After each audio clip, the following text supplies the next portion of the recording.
And welcome to another Mark Bishop show. I have a special guest today, startup leader, cybersecurity expert, veteran, and volunteer. So, Terence, before anything else, thank you for your service. He is a certified information systems security professional. That's a CISSP at ISC2 as well, and is currently the CEO of Dream Factory Software, an API code automation platform. Mate, right over my head. Do me a favor and explain that part of it for us, would you? Absolutely, Mark, and thanks for having me. So you can think of Dream Factory as a way to very, very rapidly and easily put a REST API in front of any database. And a REST API is kind of think of it as like the Rosetta Stone for computer systems and languages, right? It's this sort of common agreed upon format for moving data between networks. And especially in the world of cybersecurity, it's a really important standard that we can all sort of agree upon. The way you sort of encrypt that data and authenticate it's all standardized. And so a lot of companies are looking very rapidly make sure every other data is moving via REST API, so it's easily monitored and controlled and secured. Right. Well, we're talking cybersecurity. That's why I have you on, because it just seems to be every time we turn around, Terence, there's another hit somewhere, another hack, another this, and it's very important. I was speaking to somebody the other day. They said, look, there'll come a time where unless every site has HTTPS for starters, it won't be any good. Is that right?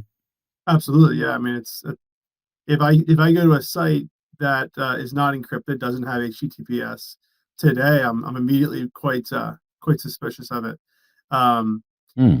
Some of these things are just kind of like the basics in order to secure systems and websites and whatnot.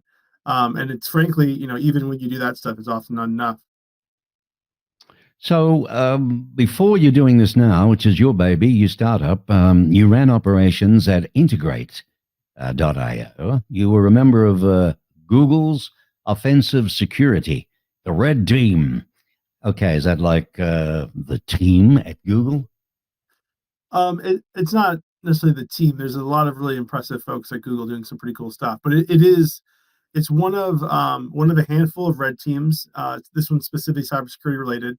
That's looking actively at what are sort of the crown jewels within Google that adversaries, often nation state sponsored attackers, might want to get access to, and how can we simulate those attacks in a way that help us defend from them down the road, right? And it also we act as sort of a sparring partner with the blue team, with detection and response, the folks who are entrusted with securing the network, right? So it's a way to do kind of active training with them in a way that they're otherwise never going to get, because Google's pretty secure, and that's a great benefit. It's a great thing, but it also means that they don't get those real life training opportunities.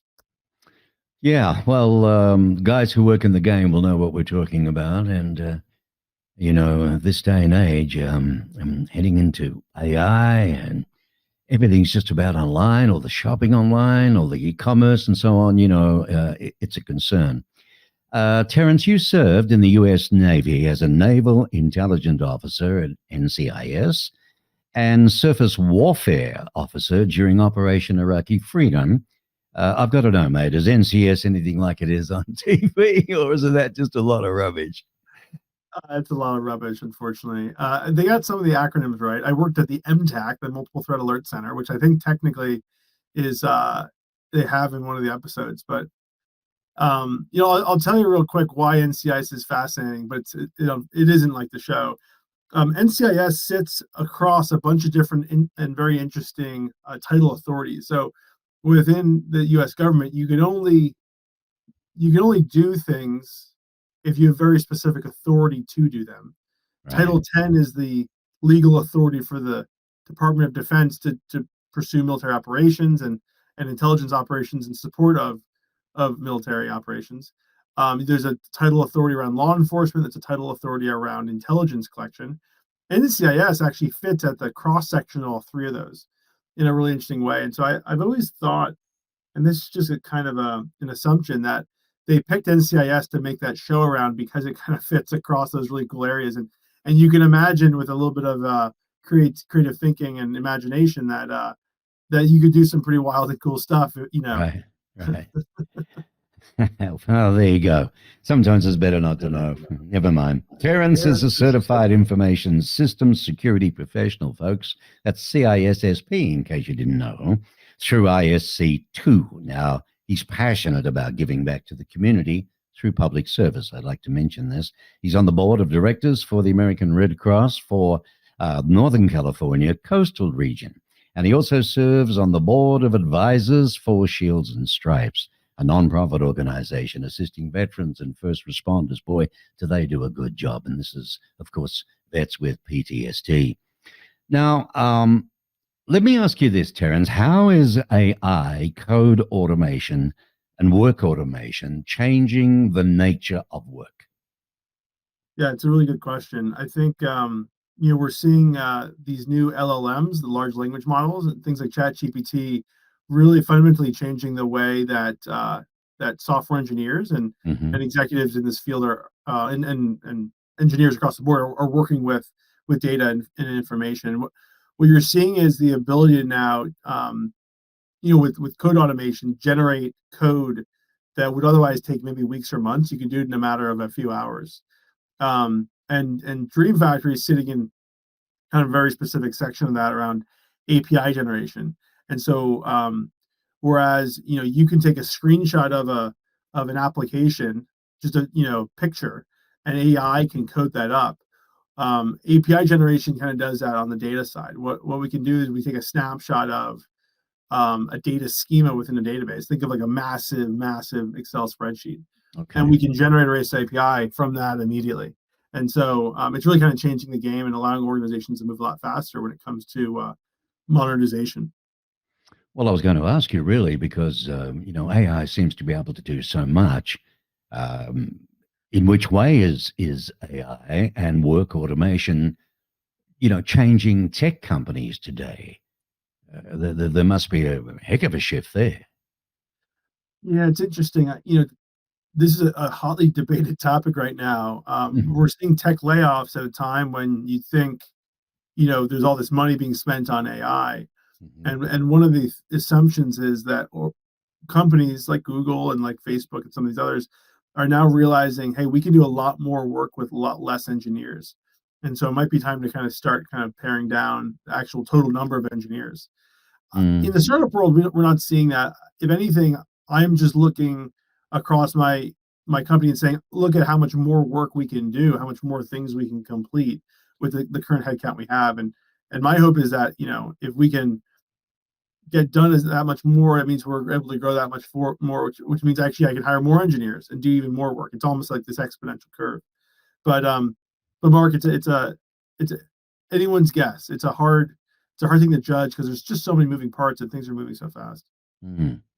Well, what concerns me, of course, as a total layman, is you talked before how easy, and I've been studying AI myself with courses lately, whether it's Chat GDP, Gemini, or something else. But as an LLM, what I'm getting at is if it's so easy for us, how easy is it for all these nasties out there to get in, and hack? Yeah. This is sort of the one of the key questions around the ethics of AI. Of It is so much easier to make a mess of things, if you will, than it is to try and clean them up, right? And bad Right. actors just have the ability to have an exponentially negative effect on society, on systems, right? I mean, you Hmm. think companies spend decades building out a data set only to have a hacker come in an afternoon, encrypt the whole thing, and deny them access, right? Delete the whole thing, right? So Yeah. there's this sort of Yeah. asymmetry in the way cybersecurity um, is built, and it means that, yeah, I mean the ability to cause harm is really um, it's huge. It was before AI, and AI is just making it that much easier for bad actors to find that foothold and get inside networks. So Hmm. it's Okay. going to So be a you tough. guys are conscious of it all the time in the industry. Like you're looking for ways, every day to be able to stop them. 100%. And my little kind of tiny corner of that around APIs is an important one because a lot of breaches are actually APIs being taken advantage of that just haven't been secured, right? I And it's see. because it's a lot of code work, manual code work to get an API up to up to snuff from a technology or from a security standpoint. So if you can automate that the way we do, it allows you to Ah, just have one less sort of open door, you know. okay. So, folks, there you go. This is the Mark Bishop Show. And of course, my guest is the founder and CEO of Dream Factory. When I first heard the name, I thought it was going to be totally opposite to what it was with the tag, Dream Factory. But there you go. You dream it, they'll do it. A startup that's really going somewhere from an ex-vet again. And thank you for your service, Terence. It sounds like you know what the heck you're doing. What How did you enter tech anyway, from the military background? With a military background. That's a great question. I will just jump in with one sort of small note. I'm not the founder of Dream Factory. The founder stepped away a few years ago. Oh, You know, I'm actually kind of sensitive to that point because I think the founder experience is like a really almost it's almost like a sacred thing. I hope to found my own company someday, all but right. Well, we I just took that off you. Okay. typically, So, what do you want to be? Do you want to be yeah, a CEO? Is that do? Well, is that who I you am are? the CEO. Ah, okay. Terrific. But Terence Bennett I is the just think CEO of Dream Factory. but it's a great question, right? Entering tech is difficult. It's competitive, and the fact is, a tech company is looking for very specific things, and in many cases, the military isn't going to give you those very very specific things that they're looking for, right? So you have to find what in your experience, what in your background is compelling and is what they need at that moment in time, right? And Mhm. it just so happened when I was getting out in 2017, I spent a year as an executive assistant to a senior officer at the Office of Naval Intelligence. And these are really interesting roles. A senior officer will take a junior officer, bring him to the front office to kind of show them how the sausage gets made, right? To show Mhm. them, Mhm. how things are getting done in the real world. And Right. it was a really, it was a great experience for me. Little did I know it was actually going to open doors for me down the road at Google. And so my first job at Google was actually as the administrative business partner. My boss called me his mini chief of staff Right. for the product and database team, and it Okay. was a great kind of foot in the door and opportunity to learn the culture, learn the language, and get my start. Yeah, because transitioning out, you've got that lingo to think about, so you wonder how it would shape up in a corporation. Do you have any recommendations for military vets? Getting out of the Navy now, who are training but potentially looking for a career afterwards. But then again, you said they're putting off techs. I mean, where does this leave us? Where's the future? And everybody's scared stiff with AI. I think there's definitely going to be hiring to come, right? Interestingly enough, I think some of the layoffs are going to be strategic here or there. We don't really know big picture about where they're going, but I think there's a huge opportunity for military veterans because the experience you get as a veteran, the sort of toughness and grit that you build, is going to last you a lifetime. Mm, Um, and so, just a few kind of quick things. There's a bunch of resources out there around networking that I think are really valuable, and networking, quote unquote, kind of has a dirty a dirty sort of connotation, but really what it is an opportunity to talk to people and get deep insight and ask those hard questions, those kind of unique questions around the job or the industry that can help inform your decision making. So never go in asking for something, rather just go in with natural curiosity and wanting to kind of learn. mm, Additionally, do your research, right? If you want to go work at Google, pick up one of the many books that have been written about Google, right? One of them is called How Google Works, and it was written by the CEO, Eric Schmidt, and the founder is right. Larry and Sergey. And then, like, do your research beyond just a quick Google search, right? Like, a lot of great companies out there have literally books written about them. Mm, And so if you're gonna spend time going through the interview process, do that due diligence because it's kind of like a cheat code, right? Like, right. you Right. can No, fair very enough. quickly learn, what are the values, how do they communicate. There's a lot of nuance almost subconsciously Yeah. around communication within a company. You can very quickly pick that up and read the book.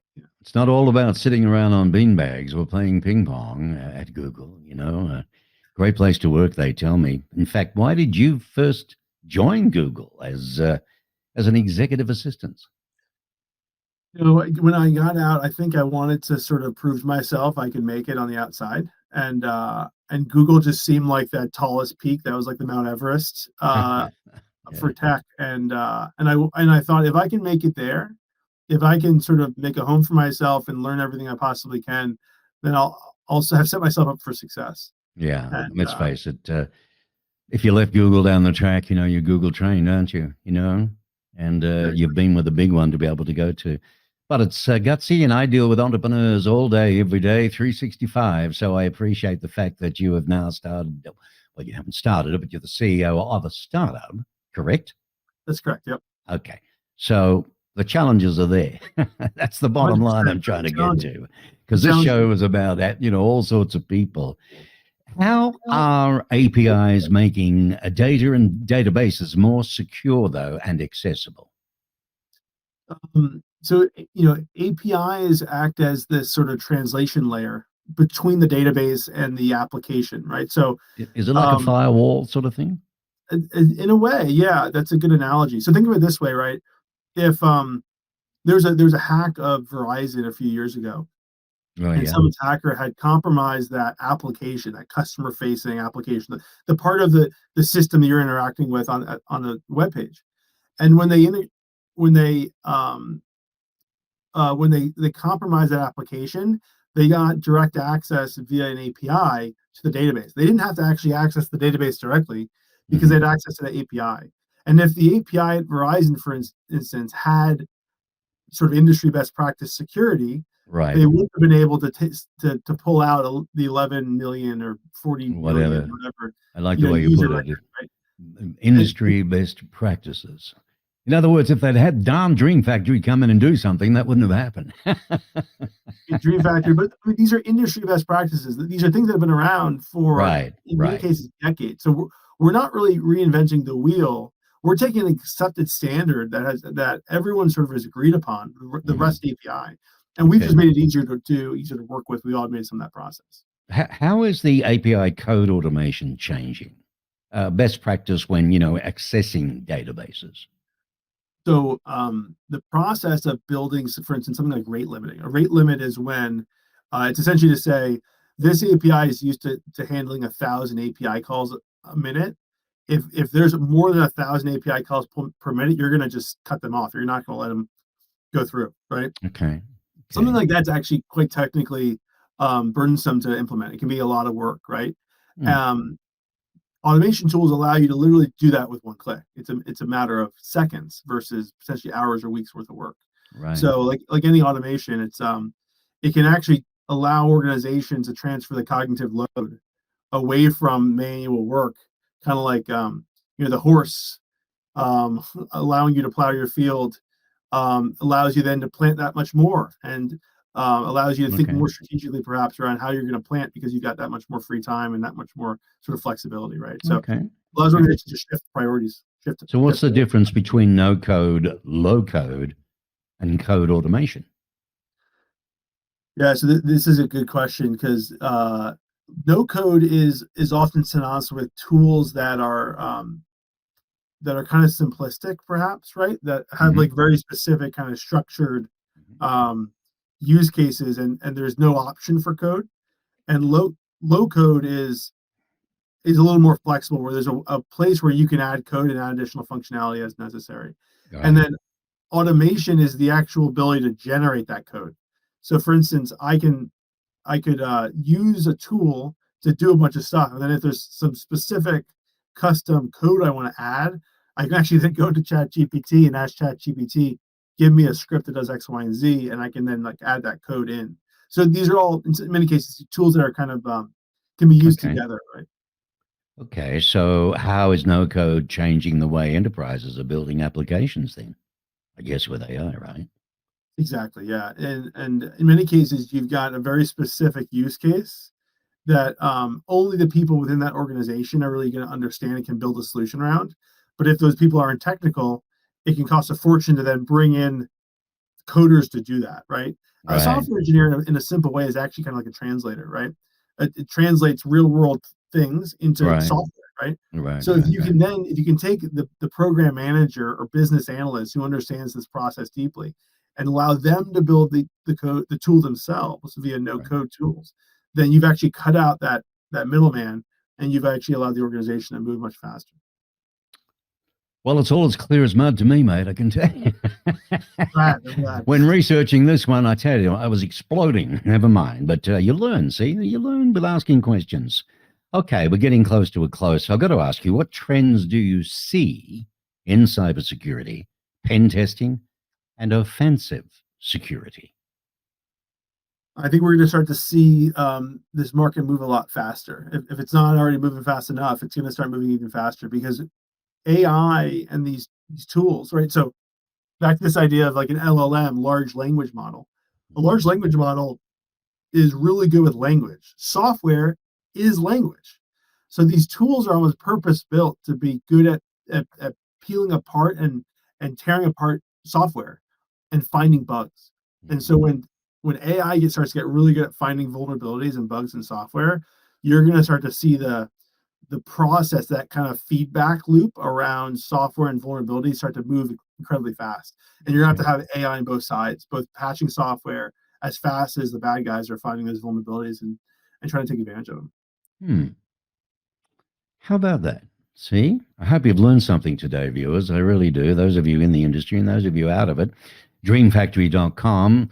To get there is HTTP, of course. Go through dreamfactory.com. Interesting site, a lot to learn there. You'll get them on also on LinkedIn, of course. And Terence himself, he's been on many different podcasts. Fine Flow, ASM Connected, Drive On podcast, No Code Wealth. They can be found at your favorites. The website, as I've said, is dreamfactory.com. And the LinkedIn is linkedin.com/in/Terence Bennett. You know, my family's name in Australia was Bennett, of all things. What a connection there. But they came from England originally and ended up in Australia. So. I have a relative in Perth Oh, you of the do? Bennett Ah, clan. Yeah, nice city. Nice city. I'm from Melbourne originally, my hometown. But of course, the Westerners don't like the Easterners. Wise man from the East, you know? Like a Canada America thing, you know? yeah. No, But actually, that's nice. I've got some good friends in Melbourne. My brother-in-law went to I think Monash. Is that Monash University, yeah. it's in Melbourne, right? Monash Uni. Yeah, it's a great country. Been here a while now, but yeah, I feel like I was born 20 years too late, with all this stuff.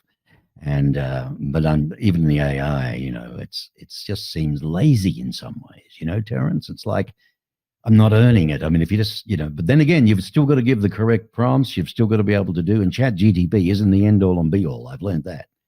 And we do a lot of creative stuff. So consequently, you've got to be sure what you're doing there.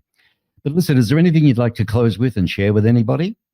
Um, yeah, I appreciate the opportunity to be on here, and please reach out. I'm always happy to chat with folks in the industry and hear your experience. Any veterans out there looking for a hand, looking for someone to ask some questions of, happy to have those conversations. Okay. Well, is there an email for you directly or a phone number You they can get you on?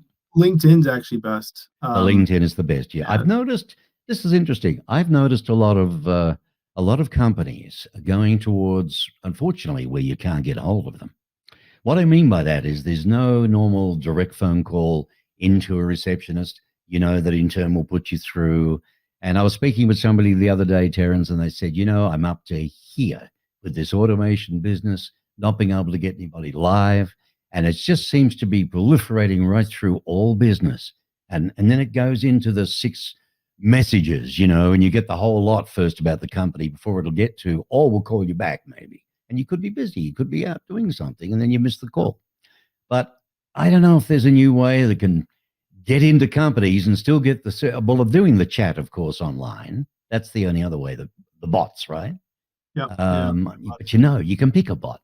It's sort of like the cybersecurity thing, right? The email automation and the spam calling is kind of ruining communication because like I have an 11-person company. I have to constantly protect them from just nonstop spending their time dealing with bots, fake bots, calling bots, email bots, right? I get hundreds of emails a day. I have like all Yeah, these so do I. 400, tools in fact. to try and just like filter through this and find it. That's why I actually recommend LinkedIn. LinkedIn is not great, but at least it's there's less of this like automated garbage. You know what I mean?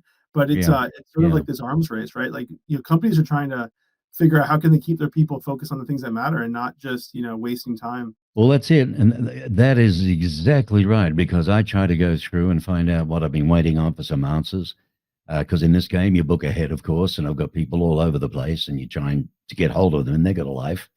But by the time I get through the 400, it's dinner time, I've got nothing else done. And that's no good. I needed something or other that'll filter for me, and that's it. It just knows, hey, well, there's only 6 I've got to work with. Fantastic. Anyway, interesting speaking with you, Terence. I have an idea. I might call you up on it, actually, if I may. But through LinkedIn. Terence Bennett is the gentleman in this particular episode. He is the CEO of a company called Dream Factory. They're specialists in what they do, high-tech stuff. Cybersecurity would be probably the best word to be able to utilize to describe them. And there's a lot more. So you can talk to them, figure out maybe it's not for you with their company, maybe it is, maybe it isn't, but you don't know till you ask. And he's offered to do that, haven't you, Terence? Absolutely. Yeah. Please reach out. That's fantastic. So thanks, mate. Appreciate you being on the Mark Bishop Show. And good luck with your company. Thanks, Mark. Appreciate it. So I hope you enjoyed the show, and we'll see you soon for another. Yeah, apologies again about being late.